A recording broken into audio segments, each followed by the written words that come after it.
সে 2015 সালে ছিল রাজা, তার উপশহর হয়, তার সেই বিঘা বিঘা সম্পত্তি নিয়ে তাকে দেওয়া হয়েছে মাত্র 2টা প্লট। যারা গরিব তারা হয়ে গেল বড় লোক, মানুষ অনেক কিছু করছে, তাতে কোনো কিছু লাভ হয় নাই। হে গাইস, আমি Amit Hasan, back new video baby. আমি এখন আছি পূর্বাচল সৌ মার্কেটের বিপরীত পাশে আলমপুরা গ্রামে, এবং এই আলমপুরের মধ্যে একটা গাইস ইতিহাস আছে, আর এটা সম্পর্কে আপনাদেরকে বিস্তারিত বলবো। এই জায়গা আগে কি ছিল, এখন বর্তমান পরিস্থিতি এখন কি হয়ে দাঁড়িয়েছে এই জায়গার মধ্যে। আপনাদেরকে এখন আমি আলমপুরা এবং সৌ মার্কেটের আশেপাশের গাইস জায়গা সম্পর্কে কিছু বলি।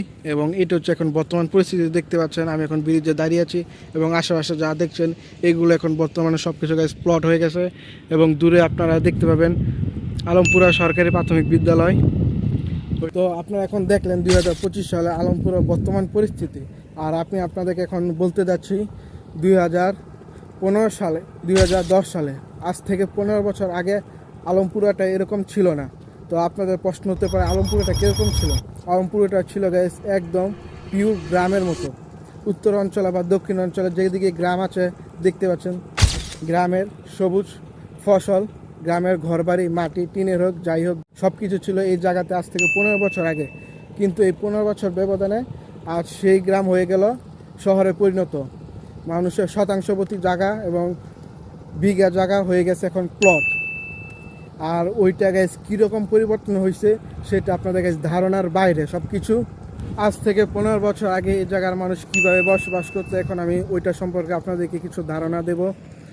আগে এই জায়গার মানুষ থাকতো গ্রামের ভিতরে, মানে 2-3টা বাড়ি, এবং তার মধ্যে চারপাশে থাকতো ফসলের জমি, এবং সাথে থাকতো তাদের নিজস্ব পুকুর, এবং যে রাস্তা দিয়ে আসতো, মানে ধান চাষ করতো, ওই লাইলের রাস্তা দিয়ে তারা আসা যাওয়া করতো। এই বাড়ি থেকে ওই বাড়ি, ওই বাড়ি থেকে ওই বাড়ি, এবং ওই লাইলের পাশে থাকতো অনেক খেজুর গাছ, যেটা গ্রামে সবসময় থাকেই। আর বর্তমান যদি বলি ওইটাও এখন ওইরকমই আছে, কিন্তু ওই গ্রামের মতো এখন আর মানুষজন এখন বর্তমানে নাই। 2025 সালে যেরকম 15 সালে ছিল। আর ওই সময় মানুষের ঘর বাড়ি ছিল কে বাড়ি বাঁধা 2-3 থাকতো, তারা এক জায়গার মধ্যে থাকতো। তাদের বাড়ির আশেপাশে যে জমি ছিল, বিঘার বিঘা মানুষের জমি ছিল ওই সময়, তাদের বিঘা বছরে 2বার করে ফসল চাষ করতো, ধান চাষ করতো, এবং বিভিন্ন রকম শাকসবজি শীতের সব কিছু চাষ করতো এই জায়গাতে, যেটা এখনও বর্তমানে করা হচ্ছে। এবং ওইগুলো নিয়ে সমু মার্কেট এবং নীলা মার্কেটে নিয়ে মানুষ বিক্রি করছে, এবং এইসব দিয়ে এখন বর্তমান এই জায়গা 2025 সালে মানুষ জীবিকা নির্বাহ করছে। আর এখন বর্তমানে এই তাদের বাড়িঘর কীরকম সেটা আপনাদেরকে দেখাই। ওই যে দূরে ওইটা হচ্ছে টিনের বাড়ি, এখন বর্তমানে একটু ভালোভাবে পুষ্টভাবে আপনাদেরকে দেখাই।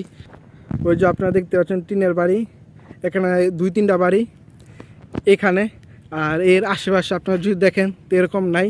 আমি এখন ব্রিজে দাঁড়িয়ে আছি, এরপরে গাছ দেখতে পাচ্ছেন এই হাতের তার উল্টা সাইডে, এখন আপনার দেখলাম ডান সাইডে, এখন আপনার দেখেন ব্রিজের পর বাম সাইডে ওইখানে দেখতে পাচ্ছেন 3-4টা বাড়িঘর। দূরত্বটা অনেকখানি এ থেকে দেখতে পাচ্ছেন এইরকম। তো এখন যেরকম বাড়িঘর মানুষের দূরে দূরে, ওই সময় 15 সালে এরকম মানুষের বাড়িঘর দূরে দূরে ছিল।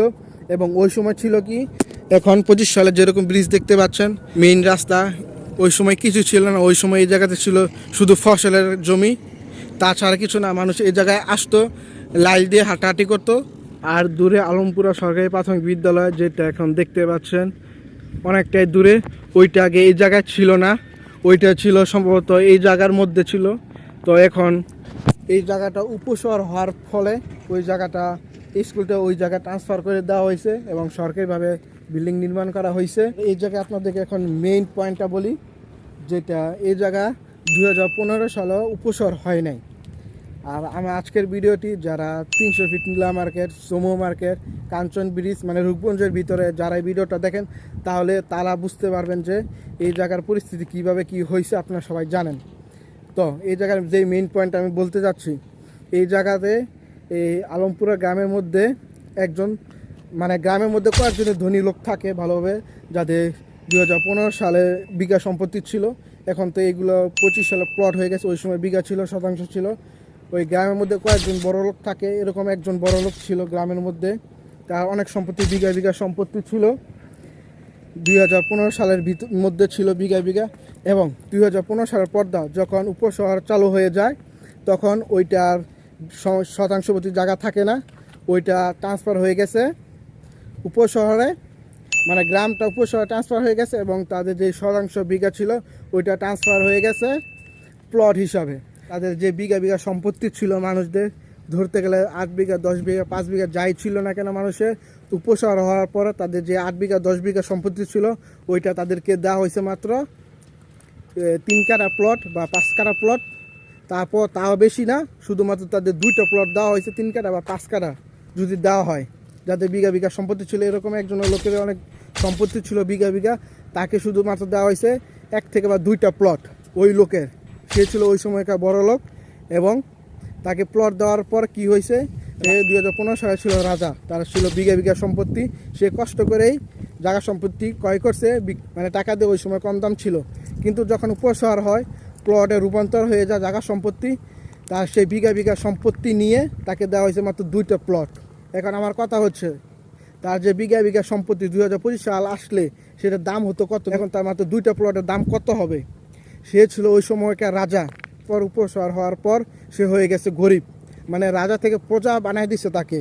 আর যাদের গায়ে বিঘা বিঘা সম্পত্তি ছিল না, খুবই কম পরিমাণ জায়গা ছিল, 5 থেকে 10 শতাংশ 5 শতাংশ, তাদেরকেও গাছ দেওয়া হয়েছে একটা করে প্লট, 3 কাঠা বা 5 কাঠা। তারা হলো কি, যারা গরিব তারা হয়ে গেল বড় লোক, যারা বড় লোক তাদেরকে বানিয়ে দিল গরিব। এই উপশহর হওয়ার পরে এইরকম পরিস্থিতি হয়েছে। তারপর অনেক মানুষ অনেক কিছু করছে, তাতে কোনো কিছু লাভ হয় নাই।